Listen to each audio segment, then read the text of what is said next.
Hey everyone. Sorry. Welcome back and thank you for being here. This is part two of the Sartre series for sketch for a theory of the emotions. And in the first episode, we went over kind of the history of phenomenology, some of the major breaks from Descartes and Kant as kind of jumping off points for thinking about um, eidetics and phenomena and how you can use phenomena to figure out what makes sense and what is true about the world. And it can be interesting. Um, and in this episode, I think we'll get through the short foreword and then the longer foreword. And we'll get through the introduction by Sartre himself, as well as maybe the first two, because I think it'll be like a 90-minute episode. So then maybe also the first two sections of the actual essay itself. And that'll put us halfway through the book. And then we'd only have one more episode after this. We'll see how much we can do though. All right. Um,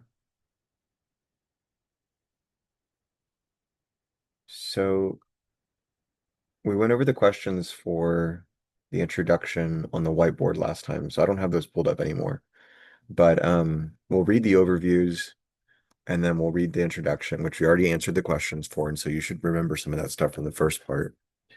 Um, Basically just that the facts of psychology are separate things and you have to get to a different method of knowing entirely. One like the cogito that is reflexive or is at least um, capable of reflective knowledge, um, which contains the Sartre uses the phrase consciousness is absolute proximity to itself. I think that's what he says. He says that Husserl was good about taking advantage of that.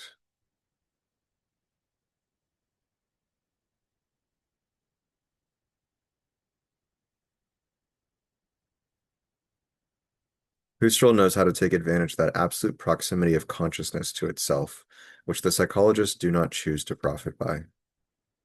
He takes advantage of it wittingly and with absolute confidence because all consciousness exists precisely to the degree that it is consciousness of existing.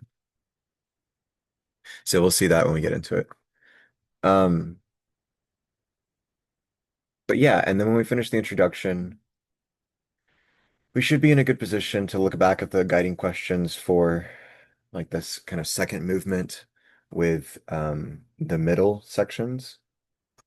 And then the final third section, which is the critiques that we'll kind of develop and build off of. And I wasn't as clear with my presentation of what is happening in the first and second sections.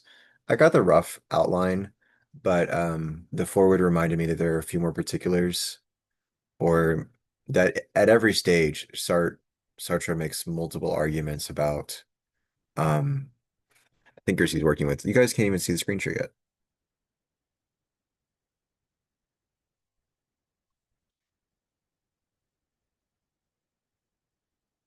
Cool. So, um, yeah, it's on instead of a whiteboard, you can see that the Instagram notes for this, the lecture notes are on a small little sketch pad, legal pad. It was a mini one that was like this big. They were for free in the shared office space that I had for the department I was working in at the time that I was teaching from. Well, let's get into it, guys.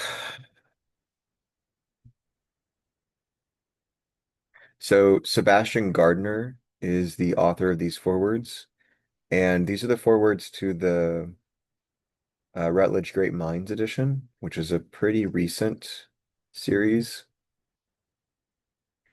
I don't have it in the PDF, but I can tell you when this was published. The original essay was 1939. The English edition was first published in 1962. Um, and the Routledge edition was 1994. The Routledge Classics edition, which I guess is kind of like a down channel offshoot of all of this, that eventually led to this one, It was 2002, and then the Routledge Great Minds further downshoot was 2014. So this one was 2014. Sebastian Gardner wrote this in 2014 or published this in 2014 with it. I could have wrote it in 2013. Um,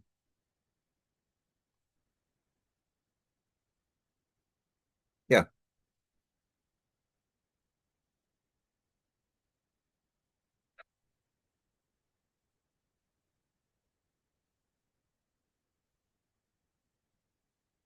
I annotated my own copy this most recent time for the introduction and for the forwards, but I didn't bother changing the PDF. So the one on the website and the one,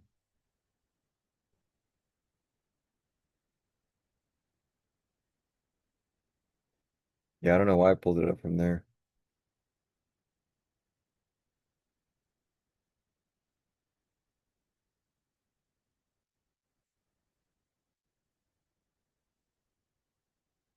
All right. Jean-Paul Sartre was one of the great philosophers of the 20th century. Also a renowned novelist, dramatist, political activist, and literary critic. His work brought the philosophy of existentialism to worldwide attention. Born in Paris on 21st of June 1905, he was the only child of Jean-Baptiste Sartre, an officer of the French Navy, and Anne-Marie Schweitzer. When Sartre was 2, his father died and his mother returned to her parents' house in Meudon, a suburb of Paris. She raised Sartre there with the help of her father, a German teacher who instructed Sartre in mathematics and introduced him to classical literature. In 1909, at the age of 4, Sartre suffered, or 3 to 4, depending on when that happened in 1909, he suffered from leucoma in his right eye, which in Sartre's words would lead him to be, quote, half blind and wall-eyed. In 1911, his family left Meudon and went to live in Paris, where when he was 12, Sartre's mother remarried and the family moved to La Rochelle on the west coast of France. Sartre later recalled his early love of reading and writing in his autobiography, Les Mots, the words. As a teenager in the 1920s, Sartre was was drawn to philosophy after reading Henri Bergson's Time and Free Will. He earned a degree in philosophy in Paris, I almost said Paris, in Paris at the École Normale Supérieure in 1929. It was here that he met Simone de Beauvoir, who studied at the Sorbonne. The two became extremely close and formed a lifelong companionship. They questioned the assumptions of their upbringings, which they considered constrained and privileged. This conflict between thoughtless conformity, which Sartre famously termed bad faith, and an authentic way of living, was a dominant theme of Sartre's early work.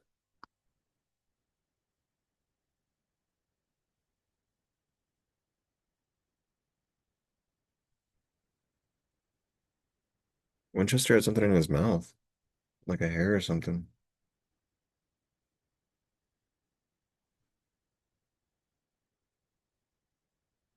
In 1939, Sartre served as a meteorologist in the French army. Captured by German troops in 1940 in Padaux, um, in northeastern France, he spent 9 months as a prisoner of war. During his imprisonment, he read Martin Heidegger's Being in Time, which, while Sartre took issue with some of its conclusions, was a significant influence on his philosophy. So I don't know if this is like accurate, but this is the part that is kind of a contradiction because he references Heidegger and Husserl in this essay, and the essay was published in 1939 before he was imprisoned. So, and later, the same author says that Sartre had studied this in the 30s, in the early 1930s. So maybe he read it again when he was interned. Like I said before, Heidegger, I forget the specific piece, but there's a publication, quote unquote, a letter that's been released that Heidegger wrote saying that one of his colleagues was Jewish and the Nazi authorities took that person away to a labor camp, probably killed them, definitely disappeared them. Um, a murderer and a fascist and a Nazi. So, you know, I always have a hard time reading or approaching Heidegger because I find the same issues in his work. Anyway, while Sartre took issue with some of its conclusions, was a significant influence on his philosophy. Due to his poor health and eyesight, Sartre was released in April 1941. He returned to Paris in the same year and immediately set about helping to found the underground group Socialisme et Liberté. Lacking sufficient support, it soon broke up. Sartre decided to write instead of being involved in active resistance. His major philosophical work, Being and Nothingness, was published in 1941, and two plays, The Flies and No Exit, followed in 43 and 1944, respectively. After the liberation of Paris in 1944, Sartre wrote Anti-Semite and Jew, a work of nonfiction in which he explored anti-Semitism through four typically Sartrean characters: the anti-Semite, the Democrat, the authentic Jew, and the inauthentic Jew. Um, I've always thought it was like good practice to say Jewish person instead of just Jew, but I'm not Jewish, so I don't know. And I haven't read this work. Sartre was also a contributor to Combat, a newspaper created by Albert Camus during the German occupation. Later, the French philosopher and resistant Vladimir Zelenkovich criticized Sartre's lack of political commitment during the occupation, interpreting his political writings as an attempt to assuage his guilt. According to Camus, Sartre was a writer who resisted, not a resistor who wrote. After the war ended, Sartre established the Temps Moderne, a quarterly literary and political review. He drew on his experience of war for his great trilogy of novels Le Chemin de la Liberté, The Roads to Freedom, published between 1945 and 1949. His play, Le Main Soleil, Dirty Hands, 1948, explored a typical Sartrean theme, the dilemma of the politically engaged intellectual. He strongly opposed French rule in Algeria, as did many intellectuals of the time. Um, there's a text, I don't have it with me, it's on my shelf over there. It's called The Question by Henry Alleg. The copy I have is actually borrowed from a friend. I need to get back to them and get my own copy. But it is a set of it's a narrative, it's the story, it's a nonfiction story of Henry Alleg being tortured by his own government in Algeria, um, in kind of like a Abu Ghraib um off the records place, which exists. He smuggled the account out. It was published. It was then banned from publication in France, and and then it was published in I think Switzerland and or Austria and smuggled back in. I don't remember which one. Um, it is on one of my reading lists for the spring. Uh, I was thinking, I think it's contemporary ethical issues. It goes well with other kinds of colonialist concerns. Goes well. It's of relevance to other to decolonial, contemporary ethno-nationalism and decolonial um, structures and critiquing those. Anyway, the definitive edition by Alleg is introduced with a shorter essay by Sartre about this situation. I've read both, and it's called The Victory. And Sartre praises Alleg's tone in the essay because despite all the torture that they go through, um, that Alleg endures, I mean, uh, as bad as you could imagine it, waterboarding, electrocution, starvation. I don't even remember it all. Um, Bodily mutilation. Anyway, despite all that, Sartre takes note of Alleg's purity of heart, more or less, and says that's the thing that the colonizers can't, or his own government can't conquer. So I like the apology. So, Sartre strongly opposed French rule in Algeria, as did many intellectuals at the time. This is in like the 60s, um, the 1960s.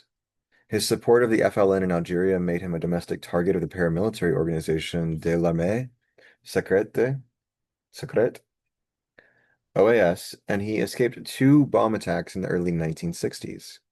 He opposed the Vietnam War and, along with Bertrand Russell and others, organized a tribunal intended to expose U.S. war crimes. Remember, I mentioned Bertrand Russell in the last episode, um, because Bertrand Russell and Alfred North Whitehead wrote a kind of foundations of mathematics and logic together, the Principia Mathematica, and then Whitehead was already doing his own thing.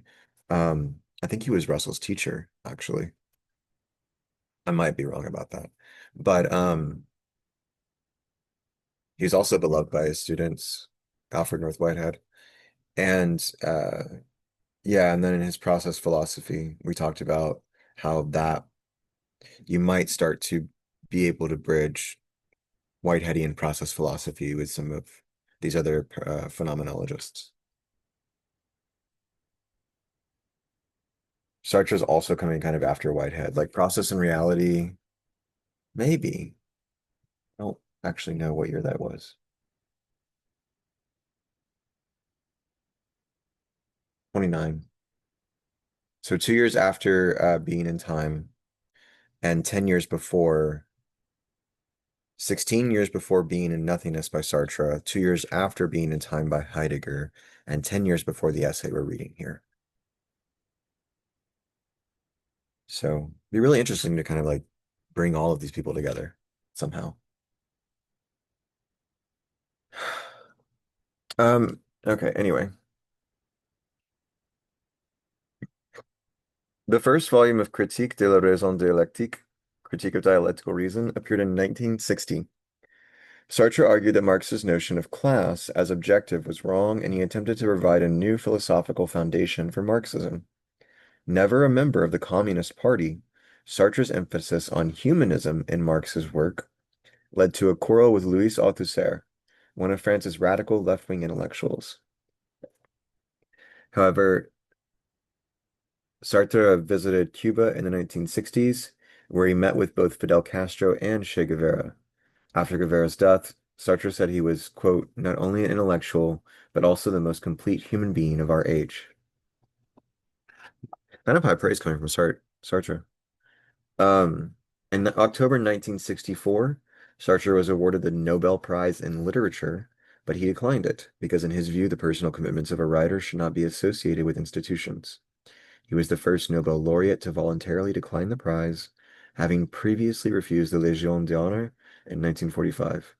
He remained committed to political causes until the end of his life. During the strikes and social protests of 1968, he was arrested for civil disobedience. He was swiftly pardoned by President Charles de Gaulle, Gaulle, who said, quote, "You don't arrest Voltaire." Sartre's health began to collapse while he was composing a huge biography of Gustave Flaubert. I have no idea who said it is still, which remained unfinished. He became almost completely blind in 1973. Sartre died on the 15th of April 1980 in Paris from edema of the lung. His funeral attracted an enormous crowd. So he was 75, or he was 74, shy of 75. Attracted an enormous crowd of up to 50,000 mourners who accompanied his coffin to the Cimetière de Montparnasse in Paris, where he was buried. Uh, we're going to read more by Sebastian Gardner, but this is where his short little bio pops up. Sebastian Gardner's main interests lie in the history of philosophy, in particular Kant, German idealism, and phenomenology. His publications include Sartre's Being and Nothingness, 2009, Kant and the Critique of Pure Reason, Routledge, 1999, and Irrationality and the Philosophy of Psychoanalysis, 1993.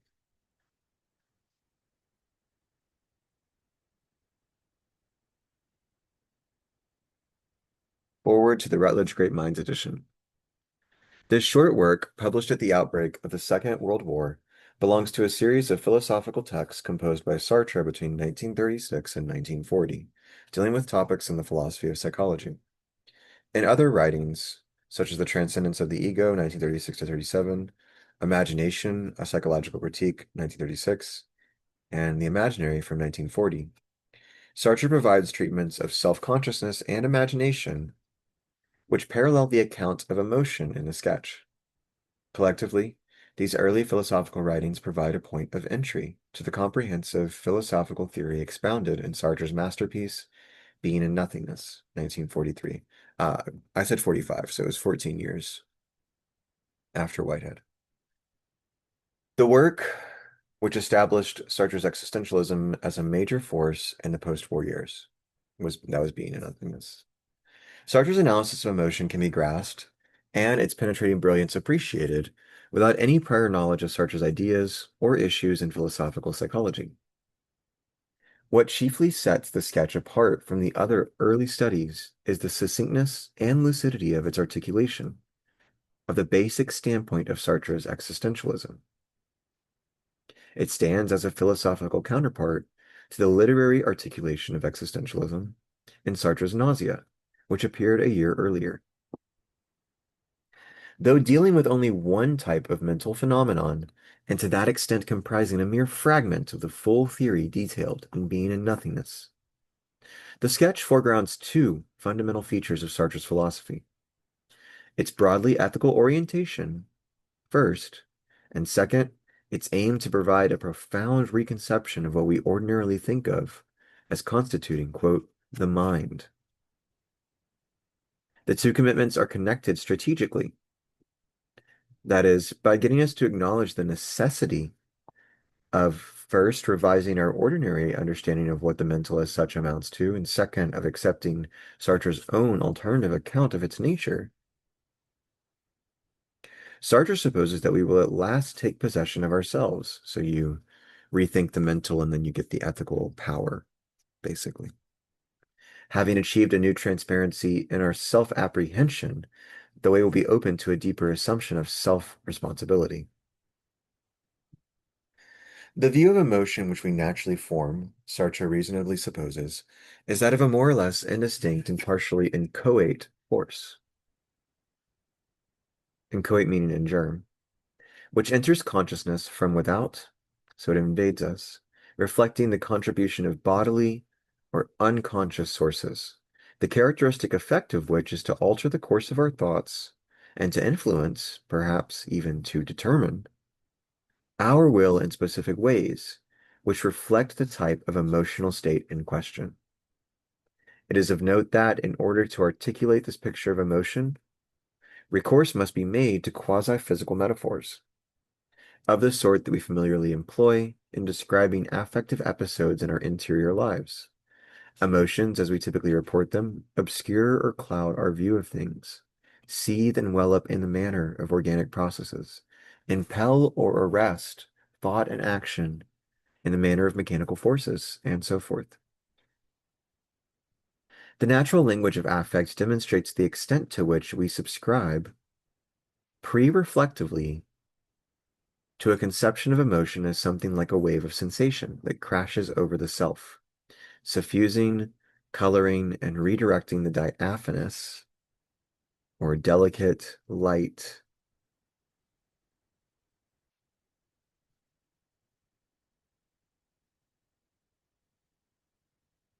translucent diaphanous stream of rational consciousness. Our endorsement of the logical implications of this conception, namely, the responsibility does not extend to the having of emotion as such, but only and at most what we choose to do in the face of the emotions that happen to erupt in us, which Sartre doesn't agree with, finds expression in the conviction reflected in the legal category of crime passionnel, that emotions can mitigate culpability, if not exculpate entirely strong affect. Strong affect, we suppose, is able to weaken and perhaps even to take full possession of an individual's power of deliberation. The long history of philosophical reflection on the emotions, extending from the ancient Stoics to the early moderns, offers many different views of the relation of, quote, the passions to, quote, the faculty of reason. But it does not challenge in any fundamental way the assumption that emotions arrive on the scene of consciousness as passively received givens, though of course linked in some way to a person's character and manifesting their enduring dispositions. Emotions are regarded as constraining self-determination and not as themselves as instances of self-determination. The romantic, and in the opposite direction, the romantic privileging of affective life as ethically or cognitively superior to cool reflection, which is non-romantic or non-affective or non-spiritual or aesthetic or whatever, exhibits the same underlying assumption in inverse form. It's interesting to think about that because it's like the hierarchizing of one over the other is still an issue, no matter which way you go from. The psychological theories on which Sartre concentrates in the first section of the essay, those of William James and Pierre Janet, are selected in part because of their prominence in the scientific psychology of Sartre's day, but also, and more importantly, because they exemplify ways in which the conception of emotion, native to ordinary consciousness, lends itself to theoretical refinement. Thus, James reduces affect to awareness of physiological processes, while Janet identifies emotion with a functionally defined alternative to rational conduct, which comes into operation in context of defeat. The former fails to explain why the conscious registering of bodily events should have any specifically emotional character. In the case of fear, for example, what we are afraid of is not a physiological occurrence. Janet, though he correctly grants the emotions their psychological autonomy, according them an efficacy independent of bodily processes, leaves the phenomenon of emotion unintelligible insofar as the switch of behavioral modality which he postulates is a mere theoretical posit, which has no reality for the subject. Janet has, in addition, no way of accounting for the organization of emotional phenomena. This is given to us by the finality of emotion. It has a coherence. Their distinctive internal coherence. The function of, as it were, signing off from rational conduct could be performed just as well by a diffuse, disorganized collapse of behavioral capacity. And that's not really quite even how I would describe that moment in the text. If I remember correctly, Sartre's argument is more so that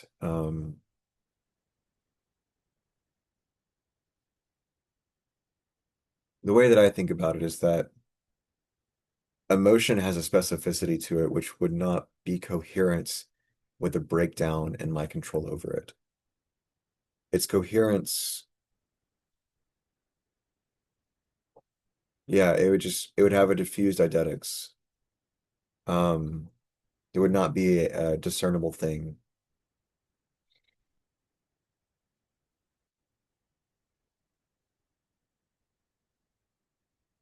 but instead it has a finality. Sartre then turns to psychoanalysis, which he sees as supplying the basis for a major advance. Freud offers not in his theory of affect, which is minimal and crudely mechanistic. And again, he criticized Janet for being mechanistic. And he criticized James's mechanism as being unexplanatory or undifferentiated to the particularity of an emotion. So, like, a specific example is when I get excited and when I get nervous, my heart rate elevates. So, what is it about the heart rate that determines when I know that I'm afraid or when I'm nervous or excited or happy? Like, there's no meaning to the bodily experience without something of the mind. But what is the mind? Much more than we thought it was. But in Freud's theory of symbolization, the process whereby a conscious phenomenon can come to bear an unconscious, repressed, or sublimated meaning, a model which, when applied to emotion, allows it to be grasped as bearing an appropriately deep, unitary significance. What principally limits Freud, Sartre argues, is the metapsychological formulation of his insight. Psychoanalysis holds apart the symbol and the symbolized in different mental regions, rendering their essential unity unintelligible.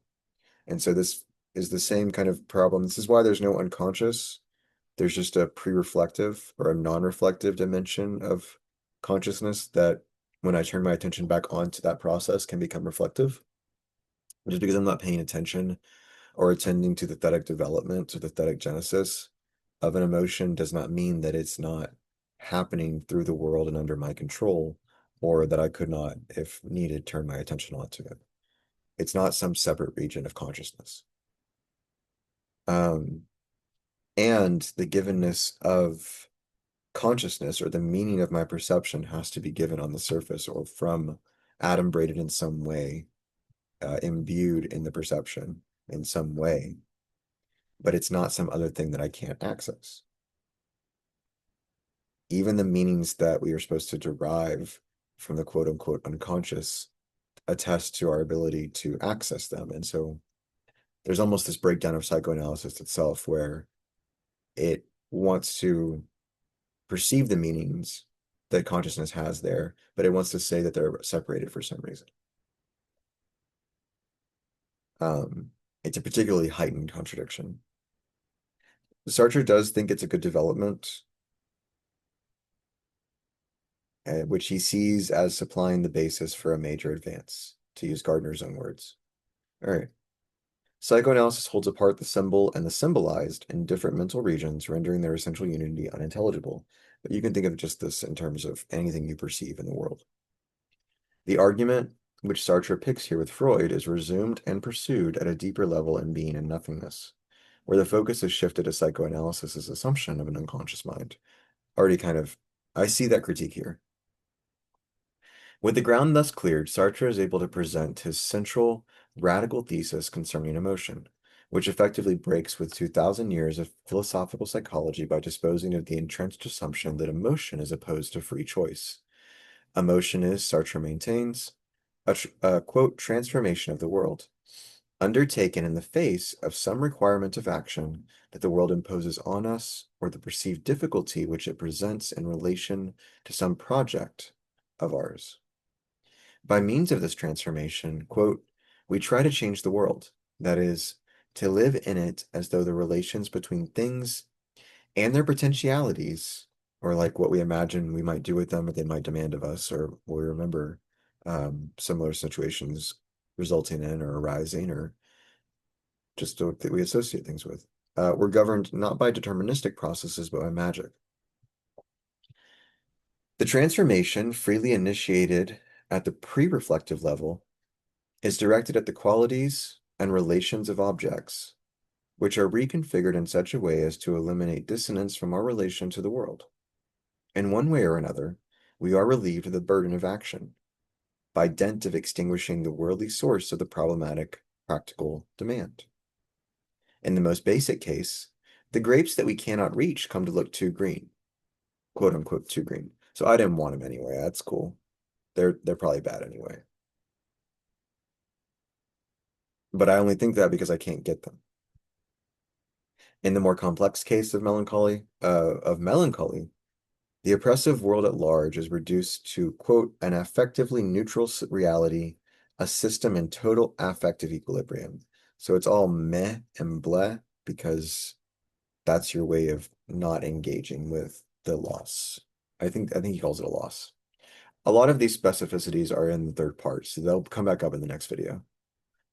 There's no way we're getting to the page 30 in an hour, but we'll get pretty far. Though our reconfiguration of the world bears only on the phenomenological qualities, by virtue of which objects index or catalog, or offer us a set of adumbrated singularities, of which objects index possibilities and necessities of action, and does not touch the objective relations in which they stand, emotional transformation of the world nonetheless issues in belief. Quote, the qualities conferred upon objects are taken as true qualities, end quote. The physiological accompaniments of emotion are testimony to the involvement of belief. We, as it were, insist through the medium of our bodies on the reality of the affective transformation. Emotion is, therefore, itself a form of behavior, an undertaking with means and structure. We're like thinking of like reasoning, and we talked about means end with Kant and with Aristotle and with Mill. Distinguished from rational conduct by the fact that the condition into which we transfer ourselves through emotion involves a loss of reality and suspension of practical engagement. What allows us to conceal from ourselves the magical character of the entire strategy is the pre-reflective spontaneity of emotion. In reflective awareness, we are presented with the product of our affective operation in the world, and not with its origin in consciousness. However, and crucially for Sartre, this makes no difference to its status as an exercise of freedom, and hence topic of personal responsibility. Emotional actions, no less than our overt public deeds, manifest our choice of mode of being in the world. So how we feel about things is an expressive statement about our identity and our character, an ethical statement. The impetus to Sartre's reconception of emotion and the mental in general came from German philosophy, the transcendental phenomenology of Husserl, and the modified phenomenological standpoint, or quote, fundamental ontology of Heidegger's Being and Time, 1927, which Sartre had studied in Berlin in the early 1930s. Sartre avows the crucial influence of both thinkers and describes the sketch as an exercise in phenomenology, but does not draw attention to the vital respect in which he modifies the phenomenological method, namely, through referring reflection on mental phenomena back to the practical first-person standpoint, from which I self-consciously seek to determine what I should do and how or what I should be. The sketch offers accordingly a view of emotion that is meant to answer to our inalienable interest in living a life that we can affirm as our own. It is important to bear in mind that the sketch is intended only as a philosophical quote-unquote experiment, as Sartre puts it at one point. Though the general anti-naturalistic position on the nature of the mental is regarded by Sartre as securely established, Sartre does not intend by his analyses of emotional states to be taken as definitive. Sartre proceeds by citing actual or imaginary instances of emotion and suggesting speculative accounts of their meaning, consistent with his thesis that consciousness is the source of its own motivation, i.e., free. This makes clear the kind of interior, hermeneutical approach that is required on Sartre's account if sense is to be made of emotion. But its limitations reveal themselves when we reflect that no unitary, theoretical standpoint from which the diversity of determinate forms of emotion might be understood is proposed. So no unitary theoretical standpoint is proposed. The sketch does not have the systematic character of Sartre's study of the different forms of imaginative consciousness in the imaginary, and only in a few cases, such as melancholy being perhaps one, does Sartre succeed in making a plausible suggestion concerning the essential meaning of a specific kind of emotion, as opposed to merely identifying a motive that might contingently underlie its formation on certain occasions. Excuse me. It is also uncertain how much of emotional life can be squeezed into the relatively narrow, self-deceptive model that dominates Sartre's thinking.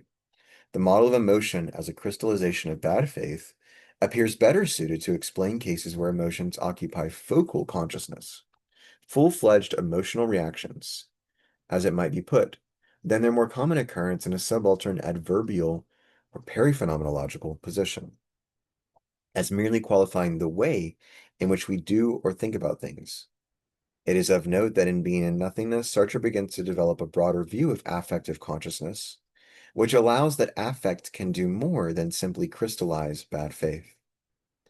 In addition to the value that it holds from the standpoint of coming to understand Sartre's philosophy, the sketch continues to provide a reference point for reflection on emotion among philosophers who have no interest in or sympathy with Sartre's projects of constructing a philosophy of freedom, but who instead wish, as they conceive matters, to understand the mind on its own terms, without ethical or metaphysical prejudice.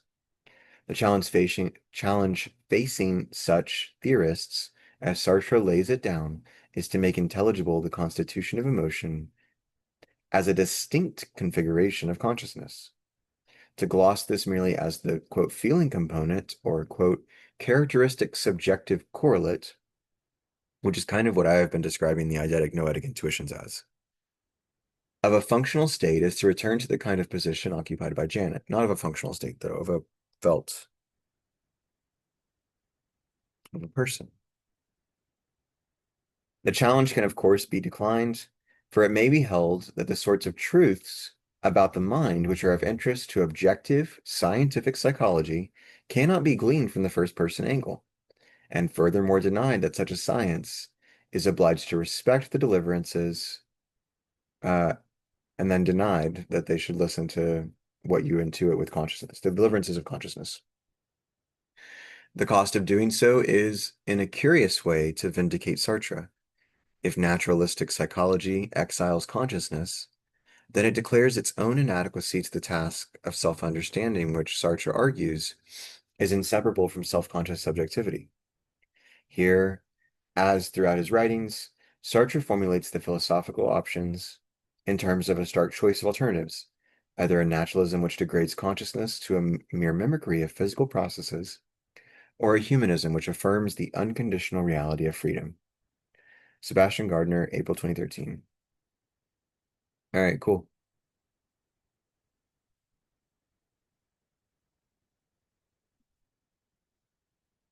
So then these are Sartre's words. Introduction. Psychology, phenomenology, and phenomenological psychology. Psychology is a discipline which claims to be positive. That is, it tries to draw upon the resources of experience alone. And remember, our guiding question right now is, why is phenomenology better suited than psychology to offer a complete account of human reality, the world as synthetic totality, and self-conscious subjectivity, i.e. consciousness? Psychology is a discipline which claims to be positive. That is, it tries to draw upon the resources of experience alone. We are, of course, no longer in the days of the associationists, and contemporary psychologists do not forbid themselves to interrogate and to interpret, but they try to confront their subject as the physicist confronts his. We must, however, delimit this concept of experience when we speak of contemporary psychology, for there is, after all, a multitude of diverse experiences, and we may, for example, have to decide whether an experience of essences or of values or a religious experience really exists or not. Hold on one second, guys. Hey guys, thanks for your patience with that one. Um, I tried stretching, but my back still hurts. So, um, and it's kind of a pointed pain. So I'm gonna just finish this episode here and try to feel better and feel normal. Thanks for your patience, and I hope we can finish this up soon.